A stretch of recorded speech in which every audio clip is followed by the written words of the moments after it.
পাওটাকে এই যে গিরুর নিচ থেকে এ পর্যন্ত আপনাকে এই যে মেসেজ করতেছে। এই যে দেখেন। আসসালামু আলাইকুম ভিউয়ার্স, আশা করি সবাই ভালো আছেন। আজকে আপনাদের একটি মেশিন ঠিক করে দেখাবো, এবং এই মেশিনটি সম্পর্কে আপনারা যদি না জানেন তাহলে তো আর এটা ঠিক করতে পারবেন না। তো এটা হচ্ছে আপনার এই যে হাত পা অর্থাৎ হাঁটুর নিচ থেকে পা পর্যন্ত অনেকে চাপা চাপা করে যেটাকে বলে, ঠিক আছে, সেই ব্যায়াম করার একটি মেশিন। তো এখানে আপনি লেগ দিবেন, পাও দিবেন, দেওয়ার পর এই পাওটাকে ও টিপাটিপি করবে, হাত দিয়ে যেমন টিপাটিপি করে তো সেরকম টিপাটিপি করবে। এরকম একটি মেশিনটি কাজ করতেছে না। এই হচ্ছে এটার ফাংশন, সুইচ, এবং এই যেখানে 3টি স্টেপে কন্ট্রোলার। এটা এখানে ফিউজটা মার খেয়েছিল, ফিউজটা কানেক্ট করেছি। এখন দেখতেছি এইটার যে পাওয়ার সাপ্লাই আছে, এই যে এটা হচ্ছে একটা পাওয়ার সাপ্লাই।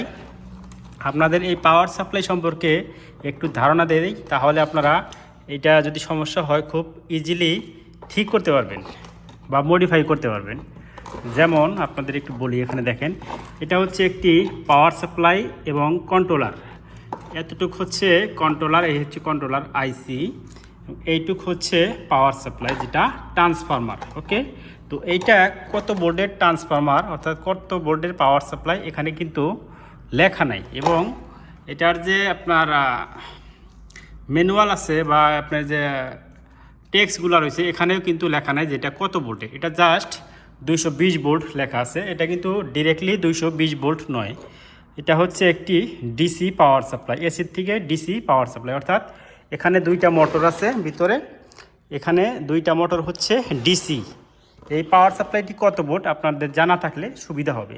যেমন এই পাওয়ার সাপ্লাইটি হচ্ছে 32 ভোল্ট, অর্থাৎ 32 ভোল্ট পাওয়ার সাপ্লাই, এবং এটা 24 ভোল্ট দিয়েও চালানো সম্ভব। ওকে, এতটুকু হচ্ছে অ্যাডাপ্টার অর্থাৎ ট্রান্সফরমার।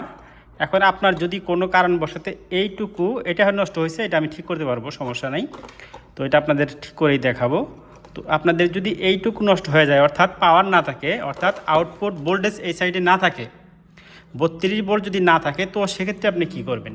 32 ভোল্ট না থাকলে আপনার এই পাওয়ার সাপ্লাইটা যদি আপনি কোনোভাবে ঠিক না করতে পারেন, তো সেক্ষেত্রে আপনি এই যে মেইন ক্যাপাসিটর আছে না, এই যে মেইন ক্যাপাসিটর আউটপুট সাইডে, ঠিক আছে, এই ক্যাপাসিটর এখানে আপনার হচ্ছে পজিটিভ এবং নেগেটিভ। এখানে আপনি 24 ভোল্ট অথবা 32 ভোল্ট আলাদা ট্রান্সফরমার অথবা আলাদা একটি চার্জার বা পাওয়ার সাপ্লাই ব্যবহার করতে পারেন, তাহলে এটা কাজ করবে। আমি এভাবেই এটাকে টেস্ট করেছি, যেহেতু পাওয়ার সাপ্লাইটি নষ্ট। বাট এখন আমি পাওয়ার সাপ্লাইটি ওকে করব, এক্সট্রা কোনো চার্জার ব্যবহার করব না, ঠিক আছে। তো আপনাদের এটা ওকে করে দেখাচ্ছি ইনশাল্লাহ। আপনাদের এইটা ধারণা না থাকলে যেটা কত ভোল্টের পাওয়ার সাপ্লাই, এটার আসলে কাজটা কী, তাহলে কিন্তু আপনারা এগুলোর কাজ করতে পারবেন না। সাপোজ এইটা পুরাটাই যদি নষ্ট হয়ে যায়, এই বোর্ডটা পুরাটাই ধরেন নষ্ট হয়ে গেছে, তাহলে এটা কী করবেন? তাহলে এটা আপনি ডিরেক্টলি চালাতে পারবেন। এখানে আপনার মোটর আছে, এটা হচ্ছে আপনার 32 ভোল্ট, 2টা মোটর, এই যে এই 2টা হচ্ছে মোটরের কানেকশন, ঠিক আছে। এই 2টা হচ্ছে মোটরের কানেকশন। আপনি এই 2টা মোটরের কানেকশন এক জায়গায় করে আপনি যদি এক্সট্রা 24 ভোল্ট অথবা 32 ভোল্ট 20 ভোল্ট দেন, তাহলে এটা অটোমেটিকলি এটা কাজ করতে থাকবে।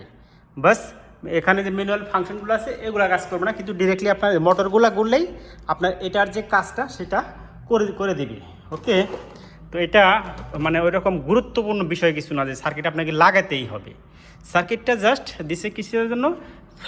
সুইচের দ্বারা অন অফ করা এবং হালকা একটু স্পিড কমানো বাড়ানো, এইটাই, আর কোনো কাজ নেই এই সার্কিটটার। তো সার্কিটটা আপনাদের ওকে করে দেখাচ্ছি ইনশাল্লাহ, এটা সম্পূর্ণ করে দেখাবো। অবশ্যই ভিডিওটি কন্টিনিউ করবেন, এবং ইলেকট্রনিক্স এবং ইলেকট্রিক সম্পর্কে ভিডিও পেতে অবশ্যই আমাদের চ্যানেলটি সাবস্ক্রাইব করবেন। ধন্যবাদ। যেহেতু আমি এটার সম্পর্কে আপনাদের আইডিয়া দিলাম, এটার দ্বিতীয় পার্ট থাকবে, অবশ্যই আপনারা এই যে ইন্ট আইকনে পেয়ে যাবেন দ্বিতীয় পার্ট। এটা কিভাবে কাজ করে, ফাংশনগুলো কিভাবে কাজ করতে হয়, ঠিক আছে, এটা কেমনে কাজ করে, মোটরগুলো কেমনে চলে আপনাদের দেখাবো। ভিউয়ার্স, আমি এর আগের ভিডিওতে দেখেছিলাম যে এটার পাওয়ার সাপ্লাই কিভাবে মেরামত করবেন এবং এটার কি কাজ। যেখানে দেখেন আমি এটা অলরেডি কমপ্লিট করে ফেলছি, এই যে কাজ করতেছে মেশিনটা। ওকে, তো এখানে দেখেন এই যে পাওয়ার সাপ্লাইটি আপনাদের দেখিয়েছিলাম, এখানে আপনার খারাপ ছিল মসফেট এবং একটি ডায়োড, একটি রেজিস্ট্যান্স, এবং এই যে জাম্পার ফিউজটা এটা খারাপ ছিল, এটা চেঞ্জ করে ফেলেছি। তো এখন এটা কাজ করতেছে, এই যে দেখেন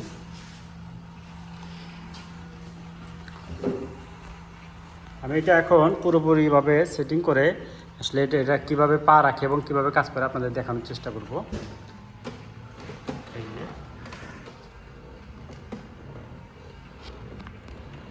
আমরা পাওটাকে এই যে গিরুর নিচ থেকে এ পর্যন্ত আপনাকে এই যে মেসেজ করতেছে, এই যে দেখেন, এই যে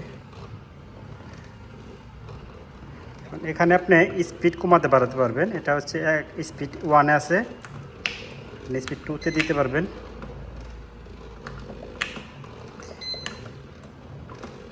মানে এটাকে শক্তি আরও বেশি, মানে আরও বেশি চাপ দিবে আপনাকে। ওকে, আর এইটা হচ্ছে আপনার এই যে পায়ের, আপনি যদি শুধু আপনার এইটুকু করতে চান তাহলে আপনি এটাকে অফ করে দিলে আপনার ওই পায়ের এটা কাজ করবে না।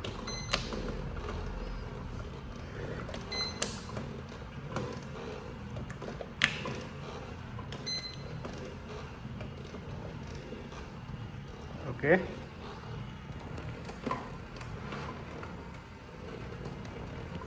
এটা মূলত আসলে যাদের পা জ্বালা পোড়া মানে চাবায় তাদের জন্য, বিশেষ করে বয়স্ক মানুষদের জন্য এটা পারফেক্ট,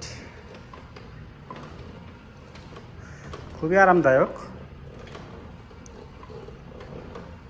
সবাইকে ভিডিওটি দেখার জন্য ধন্যবাদ। সবাই সুস্থ থাকবেন, ভালো থাকবেন, আল্লাহ হাফিজ।